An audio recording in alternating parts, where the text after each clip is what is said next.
Hi guys, I'm just going to do a quick update. I don't feel well. My head is pounding. There's been people in the apartment. I don't know, maybe they're working on things. There was just loud yelling in the hallway. I guess other people are having some issues too. I don't know if there's any heat. I called the landlord and he said he was going to check things. I do have power. But I believe there's problems because there was just a lot of yelling in the hallway about it. But I'm just doing a quick video at this point. I'm not going to be on it because I don't feel well. My head is pounding, but I want to just go over heat. Not necessarily here because I don't know if there's still a problem, but heat has always been a problem wherever I've lived. I just got a billed from National Grid about heat. I'm paying $1,000 for heat I never got. It was for basically a room. And now think about it, for a winter.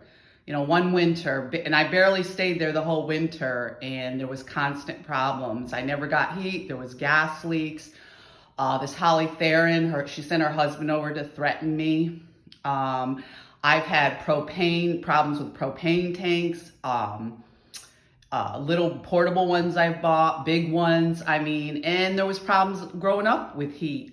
This Fred Brender, there was problems. He was my mother's boyfriend. He had lost custody of his 4 children. He moves in with my mother. There was constant problems with the heat. So heat is an ongoing way that you can be tormented. And my ex-husband did the same thing when I moved back into our property. We had a couple properties. Every single one I tried to stay in, we had contractors messing with the furnace, messing with the Rinnai heaters, stealing my wood. I would buy a quart of wood every fall, messing with my kerosene heater. I bought a generator. We had neighbors up on the lake that didn't even have heat in their lake homes for 20 years, but they're up there making allegations about me. So we'll continue. Today we're documenting the noise, and also there seems to be problems with heat, and various people are also having some problems here. So I'll keep you posted. Take care.